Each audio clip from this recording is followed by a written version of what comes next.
Yeah, I've just got a few. I don't know. I mean, I've just got some roadblocks going on, and it's just it's just pushing. And actually, one of I don't know who was it, King, that told you about that I have that you gave me your, what was it? Tell me that again. About the black goo that you got on me. The psychic lady felt like you had a crack in your skull or something. There was blood or something like coming out, and then there was like some entity that was maybe trying to. I had a pretty bad concussion a few years ago, and then when I went to go get it checked out, it was like the doctor assured me it was not my first concussion. Growing up, I mean, the number 2 sports for women concussions is women's soccer. I played soccer. I was like a little hardcore, fearless, skinny, fast athlete. So played soccer from the 1st grade to the 7th grade, and then I was a cheerleader the rest of my life, all through high school. My high school was like a college squad. I mean, we went to nationals in Orlando, Florida, and of course I was the little one that they call the flyer, toss up. So every time you land, you're boom, boom, getting caught. It's like a series of these mini concussions. And so I'm like, great, well, now I at least have an explanation. But I went to an NFL charity party last spring, and a business partner that I work with there, he's like, you have every sign of CTE. Like, you have a temper. And I'm like, I was born with that temper. But he's like, you have temper, and, you drink, and yeah. And so there was a guy doing that. It was really cool. It was a muscle test. And so he would say, I think he had, like, close your eyes. It's been a little bit of time. And he would touch, a spot on me and then have me touch the same place. And, I mean, I've always looked at myself. I mean, I'm extremely coordinated and whatnot. And I was fascinated. So these entities can drain you in certain areas. If you feel like you're losing some kind of coordination somewhere, it could be something pulling on that, basically that like meridian or energy meridian or something like that that's pulling on that one. And that's how you can tell. A friend of mine named Sean Bond showed me this trick where you can move your hands if you're not getting any resistance back, from, like if it really feels weak. I mean, something dimensionally is hurting you, or something just out of your perception is hurting you in some way, or drawing energy from you. And I could always feel that, like oh God, what's up with me? And then he told me, he showed me some tricks that way. I knew a lot of it, but he showed me some muscle coordination stuff of how to figure out when something's pulling on you. But the thing of it is, while we were talking, I pulled a mimicker off of your left side. Is what I did when I saw it immediately. On left side. Yeah, and it filled part of your skull cavity on the left side. So you had like a crack or something here that it filled in, and then I pulled it off. But that was messing you up pretty badly. So it's like cellophane when I pull it off. It's like, and they aren't very happy. I just threw it into the safe zone here next to me, and it burned up. So the mimickers are some of the most ugly demon types that you can run into. Like I told him, they can mimic any sort of sound, person, anything. When we were at a friend's house, the same friend's house I was telling him about, we were babysitting their dogs, a friend of mine's dogs, while they went to a wedding. They came back. I thought they'd come back. I even heard the key unlock the door, and the dogs even went to go greet them. And nobody was there. And we knew it was a mimicker doing this, because they create these certain things. So I went around the property looking for this thing that was hiding from me. And I was able to get rid of it, but I recognize their traits when they show up, and you were describing some of the stuff that they do, and they only gravitate on the left side, the heart side, and they try to cause health conditions, stroke, heart attack, all that other stuff, and I always know where to look for them. Yeah, and I when I had that last concussion hit, my eye slit open here on the left side, and I played roller derby for 4 seasons, and I dislocated my shoulder 10 times in roller derby. So yeah, my left side has. Yeah, I smashed this one pretty badly in the accident. I came down on this shoulder, and it screwed it up pretty good. Yeah. It's taken a while for this arm to really do what it's supposed to, but and both my legs were messed up and everything, in the accident. But yeah, see, I was supposed to be able to lift myself. Since my legs were out, I had a walker, but with this shoulder screwed up, it was kind of hard. So it took me 6 months to be able to walk again. I feel like my head's been like heavy, leaning, and I mean my head has somewhat adjusted somewhere in there. Mm-hmm. You had a variety of implants down your spinal column too, so you've had contact with some different aliens, yeah. So and reptilian forms and stuff like that. So yeah, they're usually the culprits. You have the insectoid races, the bug ones. You have the Draco reptilian. You have the spindly white head gray one. And yeah, they're the bigger bad guys. Not all the insectoids are evil, but the majority of some of the ones I've run into have been pretty nasty. So they'll take spinal fluid from people and stuff like that. It's been pretty ugly. I've run into a variety of different bad guys that steal different things from people. And yeah, and you definitely. There's one thing I do want to do before we do the interview. There is you have some soul shards missing. What's known as soul shards. That means you've had direct contact with reptilian forms. So literally touch contact from them. So where they've sliced energy fragments out and everything. So they could have erased, completely wiped your memory. Very hypnotic that way. So one thing I can do to replace all of these immediately. And reset your energy back to a pre-oppressed form. Your energy's purple, which tells me you're psychic heavily. Yeah. But it's bright magenta, like radiates out. But I can see the different cut out pieces. So what I do is I offer people what's known as the soul shard of origin, which is what I do is I bring this from source. And then when somebody accepts this, it goes into their heart space and regenerates their form. Do you accept this from me? Absolutely. Okay. Okay, yeah, I can see your energy reforming, and your innards are scarred from alien contact. As soon as it reunited your energy field. They did a number on your spine, brain. The Keswick is telling me that, you've been abused by them since you were little. They've come at you a long time. This is definitely gray, the reptilian contact the whole time. They probably would have taken the form of shadow people in rooms, like ghostly forms, stuff like that. It's rare that anybody reports a reptilian just appearing, except in a mirror or something like that. They like to scare people that way, but. Yeah, I'm repairing all of the scarring that's in your core. What I do is I just reverse what caused it. Yeah, they definitely attacked your psychic center. They wanted to dumb it down. They wanted to make sure you didn't see them or sense them or feel them. Or they don't like it when people see them. They hate it. So they want to remain anonymous as possible. See them, they feel threatened. So, like any predator.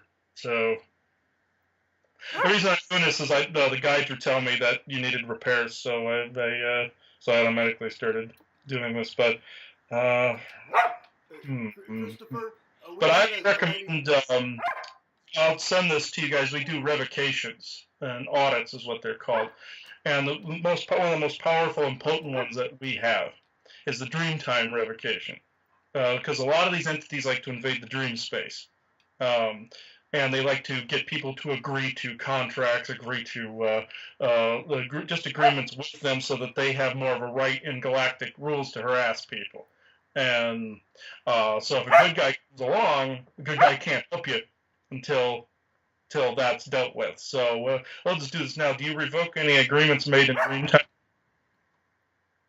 Do I revoke any agreements? Mm-hmm. Yeah, just say yes to that one. Oh, yes. Okay.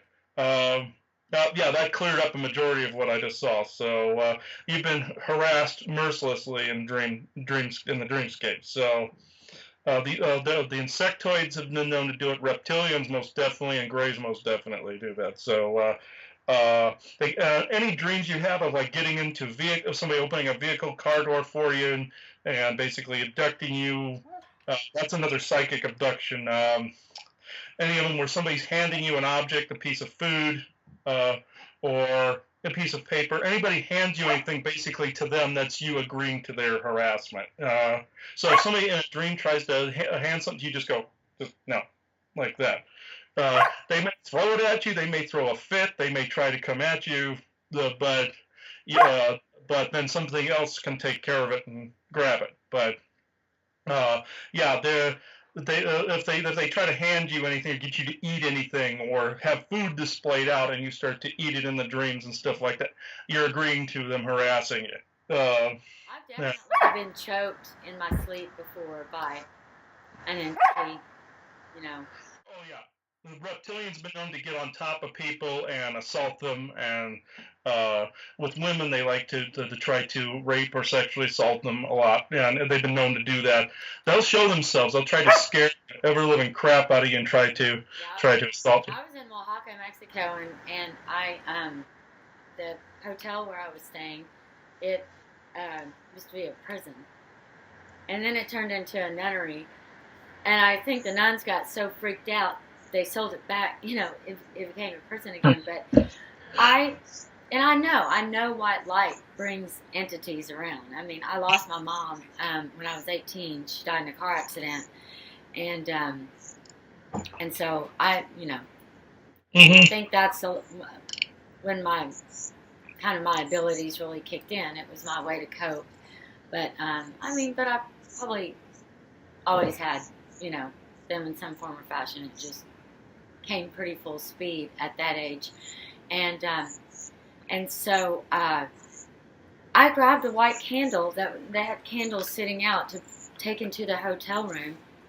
Well, I just invited them right in, and about 3 o'clock in the morning I was sleeping, and I heard the water turning on, turning off, and I knew it was not a hotel room above me that was flooding. It's like, and I kept hearing it, and I was just about to be irritated, and all of a sudden, hands, and who I was sleeping next to, I just wanted to tell them what was going on, but they silenced me, and it felt like it lasted for 7 minutes. I felt like I was just about to be choked out. That's a common thing with gray abductions and everything. They paralyze people in place like that, and you can't speak or move or anything. And some people equate it to out-of-body experiences, but most 99% of it is gray and Anunnaki and reptilian shenanigans. So I've experienced that my whole life, so I've been able to study how these beings do this. And you've been telling me things I've heard 1,000 times. So the Greys have definitely done a number on you. Yeah, that was my most violent one. And then of course, there's times that I'm not trying to be psychic, but that someone's, aunt, whoever will come to me, and sometimes it's a blessing because I'm helping someone. But sometimes they're not liking that I'm giving a person advice to break a pattern or. Yes, you're basically telling that person to be unscripted, pretty much, and they don't like that. They see that as a threat. They see it definitely as a threat, and the Orion Greys have been merciless against us lately. They've been even in the safe zone. They've been trying to push holographic activity and stuff in here that the Sasquatch have been having to repel and everything. They're ugly. They are merciless against people usually, and you have to repel them with everything you got. You get a guide assistance, but what the guides like to tell people is people have their own power. They have their own ability to repel a lot of this negativity, with that heart space, and then. And like I said, this is a frequency that's unfamiliar to these creatures, and if you get into that, they can't even see you. They can't see you to hit you. They can't what they can't see, they can't attack. So I just need to really focus on my heart space right now. Yeah. Your energy was misaligned too, to where your psychic ability is now raining down through your heart space, and I could feel you entered another frequency tier as we were sitting here. I could feel that go up a couple notches. So, you're in a frequency. Yeah. You're in a good one there. Doesn't mean that they won't try again. I always warn people about that these beings love. They would. I can't promise that they stay away. I wish I could promise that, but it's like life. It's constant work. I mean, you can't.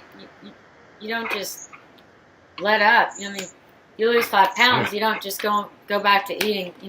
Hot dogs and funnel cakes again. Like you've got to continue your awareness and your work and staying in your heart and catching yourself in those moments of weakness, because that's when they come. And they cause some of these moments of weakness too. They have this to the last breath mentality, to where they just keep pounding and pounding and pounding and pounding. And then I always tell people, pound them back. Tell them no. They can't register the word no either. It doesn't register with them. And you tell them no and you get lost. They're like, what? Somebody actually said no to me? That they don't get it. And I do that all the time, and sometimes I get into ugly fights with them too when I shouldn't. I'm supposed to be in that more peaceful mindset, and I go after them with like sword drawn, I'm like, when I shouldn't be doing that. But I'm just gonna say, shut the front door. Yeah, I do that to them all the time. A little bit louder than that, a little more expletive than that, but yeah. Shut the front door. They've gotten me to the point where that amount of anger will lower your threshold too, and that's what they want. Yeah. And they've thrown hologram crap at me and everything, and I'm finally getting to that point where I don't want to say I'm untouchable, but I can still hear them. I can still hear their influences, but I'm not as susceptible to it. Right. It can get ugly with them. No. Have you always lived in Prescott? No, my mother and my stepfather Laverne wanted to move here after I was hurt. They traveled back up from Tucson and they went through Prescott and they realized this was their home. So when we were in I was in Lincoln, Nebraska. I went back to Lincoln, Nebraska. Oh wow. And that's where I spent some of my recovery time, also with my father in Illinois too. I gravitated back and forth. And they wanted to come back down here, and after my grandmother passed away, they came down here, and they wanted to look for a house down here. And then we quickly realized that the energy here was different, in this area, and we were told it was a safe zone where no demon could get in here. How close to Prescott is Sedonia? About an hour. Roughly a little over an hour apart, but you have to travel through this winding path through this valley mountain area to get across. See, here's Prescott on the left, and then you have Sedona up over here, and you have Jerome Cottonwood in the center here, and it's this winding path to get to Sedona. It would be a little closer if you didn't have to do that, but yeah, Sedona is different too. It's not necessarily a safe zone; it's a magnetic energy there. I spent New Year's there 2 years ago. Mm-hmm. Of course, I loved it because you just go into the cafe and there's, tarot cards just sitting on the table like salt and pepper, and I had a nice feel. It seems like it's gotten kind of what happened at like in Santa Fe. Like that's the first time I ever went to a medium was when I was I might even have turned 19 by then, but was when I started getting all the readings with a friend of mine's mother had gone through a really wild divorce and just wanted to reinvent her life, and so she moved to Santa Fe, and back in that time in the early late 80s, early 90s, it's where all the high-powered, astrologers and mediums and everyone were. So it was great. We would land, and she'd go, okay, tomorrow you guys are going to see the palm reader, and Thursday you're going to see the medium. I mean, no one knew what a medium was back then. It was like we didn't have the Long Island medium and all that. And, Yeah. But every reading I would get, they would always go, you're I mean, you have it if you want it. There, you definitely have an open, pineal gland. I can see the third eye projections quite large, and these Greys see something like that as a threat. Well, like in Sedona, we were there. I was disappointed in some parts of Sedona. They changed since I was there the previous time. I was there in 2009, and then came back, recently, and they've changed. Some of the elitists have moved in there, and it's kind of gone downhill a bit. That's what I was going to say. Like Santa Fe used to be, this great, and then elitists moved in, and it just got over. It got ruined, and it seemed like then Sedona was the next spiritual, haven or great place. And I could tell when I was there a few years ago, it was starting to get over commercialized, I guess. And I went, darn. Expensive there now. We went to try to go to the Sedona Psychic Fair, and it's like they're trying to weed out the psychic crowd and move in the elitist crowd, and it was disappointing. I was sad when I saw that, and I was like, no wonder the guides wanted us to come down here and start rebuilding this, because that's what the guides were telling us, like, this area needs help. Go into that area and rebuild it. And I didn't realize how much of a monumentous task that was until we went to Sedona, and so where the elitists had just destroyed what I had seen back in 2009. I'm like, oh man, we have our work cut out for us. But it's like when I saw that, I was disappointed. I was sad when I saw it, because I remember in 2009 when I went there, 2008 and 9 when I went there. It was great, they just had this one strip with some of these little crystal shops and coffee shops and everything. I went down the same street; it was totally transformed from when I had seen it. And it's like, man, What about your mom? You're really close to your mom? Do you live in the same household, or? Yeah, she's right out here. My mother and my stepfather and Joanna are right out here. Yeah, she does readings and such too. That's cool. Yeah, that's cool.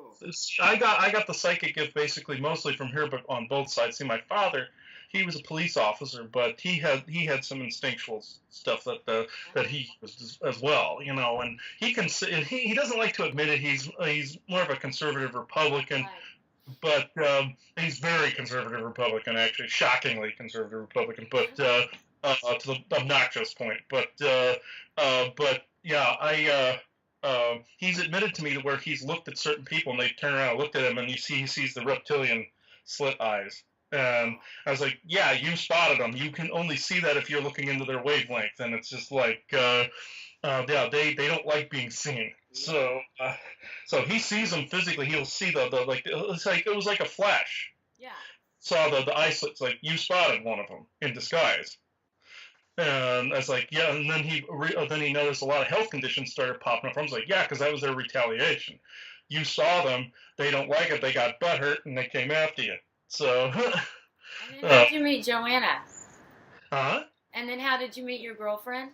Oh, about 2 years ago, she was actually somebody I read, and I was in Illinois with my father at the time, and she called in. We ended up talking a long time, about 6 hours. I normally don't only do 2-hour sessions, and then time went on where we emailed each other, and over a year period, and then we started talking more on the phone, and then I went to California to visit some friends of mine. Went to a conference then in Washington. Then went out to North Carolina where she was, and I stayed there for another year with her. And then now she came out with me here. So we ended up meeting out there. We went on a trip up the coast, and that's how we discovered Salem and everything. We took this long trip all the way up the East Coast, all the way up into Massachusetts and everything. So, and then, yeah, we've been together ever since. And you wouldn't believe the poundings we've been getting from these beings, because they saw us as a really bad alliance against them. And it's just like, they're like, no, we got to split them up. And it was just like, it was horrible. And they do it from time to time, but we weathered that whole storm with them trying to just pound us. And now we're in Prescott, and we started our own business. And I do my psychic services. We make orgonite rods. We do stuff like that. You know, the rods are really awesome. They actually create a bubble where these mimickers can't get through them. And they smack right into it. So I got certified as a feng shui consultant 2009, 10, right in there. And of course, my master, you know, everyone, well, we call them bobbers. I mean, they're just the copper rod, and they have like a clay handle. And so, you know, I go in and you know, I'll find ley lines. I'm just the middle guy. The bobber finds the ley lines, and oh yeah, those work really well. Yeah, I've noticed. You know, the great things about ley lines is like you can fix them. You go outside of the home and you pop in, you know, 3-inch nails in the ground where it can't come into the house anymore. But it will recalibrate. You know, they recalibrate energy. You know, all that. But of course, so Chet is just walking around the parking lot at the, you know, the little. We were like in a yoga studio or something doing this, you know, doing the certification. And the majority of the class, you know, they're like, mine's not doing anything. And of course, my bobber was like. It's also the receptivity of the person too. It aligns with them too. But these that we created, we found some people that were misusing a very powerful form of organizing. Some ETs, negative ETs that had this agenda to clear out all of our enemies so they could roam the surface of the earth. They were an energy species. And they gave these people a very powerful, potent form of technology. You know, this orgone, very potent, extremely potent form. And so we took it and improved it and then imbued it with good. And we took it and we transmuted it into something that would protect home. Is it also made of copper or what? Or copper, yeah. We sell these. We have a bunch of them at the moment. We can't keep them in the house because we have dozens of them sitting in a storage locker about a block from here. And the storage locker is like a Faraday cage, so we keep these in there. And I'm extremely sensitive to orgone energy as well. We have one of these rods sitting in the house, and your head wants to explode, you know. And these were meant for barriers, and so we're making some dumbed down ones for like meditation and stuff like that, so people's eyes don't pop out, you know. But that's what it felt like. Excuse me, that's what it felt like to me. Like my eyes were ready to stick out of my skull. But this, then I knew it was working, and. Yeah, we had them all on the front porch, and we ended up making such a thick bubble the guides couldn't talk to us, you know, telepathically. Rita, you really want to do fetch, don't you? Okay. Right. Christopher, you know, hey, thanks for talking to me. Really, the only last thing I wanted to ask you is this enigmatic person you may have heard of, Keegan Reed? Oh, yeah. Yeah, him and I are good friends, yeah. He's a kick-ass dude. Me and my co-host interviewed him. I guess it was like last June or something like that, and we had a really great show. And you know, I'll send you a link to it. You know, if you want to check it out sometime. But really impressed with Keegan. Oh yeah. Him and I've worked together for a couple of years now. He actually found me through my YouTube channel when I did a channeling about Sasquatch. That was actually shortly after I had discovered some things about Sasquatch, like what I told you earlier. And I did a channeling earlier on, a couple of years back, where the interviewer, his name is Nils. I work with Nils periodically on doing some online shows and such. I did a series called Cosmic Exposure. I've done other various shows too. And he was asking about Sasquatch, and there was this article that he showed to me about a man who had been in the woods, that Sasquatch had saved him, and he wanted me to confirm this. And I reached out, I saw that section of Canada, and And I came in contact with the very same two Sasquatches that had saved this person. One of them was one of the ancient ones. Another one was one of the descendants, and spoke to them for a while. Big blonde-looking Sasquatch, big like blonde-haired one, and spoke to him for a little bit in the interview. But that's what attracted Keegan to my channel, and then he asked me to partner with him on Understanding Sasquatch to do a variety of the different shows, and then the two of us together, he did the interviewing and I did the channeling, and he thought that was a powerful combination. But he's capable of channeling himself. I showed him how to open that up a little bit, and he's very capable of doing that too. Yeah, I mean, it seems like he's going at an exponential rate right now. I mean, you know, from where he is right now to where he was 6 months ago. I mean, it's fantastic. Mm-hmm. Oh yeah, he took off like a bullet. I mean, he closed down for a little bit, you know. And you know, I called him up. I said, you know, you got to get this going again, you know. And then he kicked it into high gear. I said, don't let these guys kick you in the balls and you stay down. You know, you gotta get back up from this. Yeah. I tried to give him the same advice, and it was an honor for him to, you know, reach out to me like that and confide in me. So I just really resonate with Keegan. I like him a lot. I haven't visited him yet. We haven't had time to do that, but we're thinking after we get back from Japan next year, we're going to Japan or this year, I should say, in April or May, we're going to go to Japan and visit some friends of ours.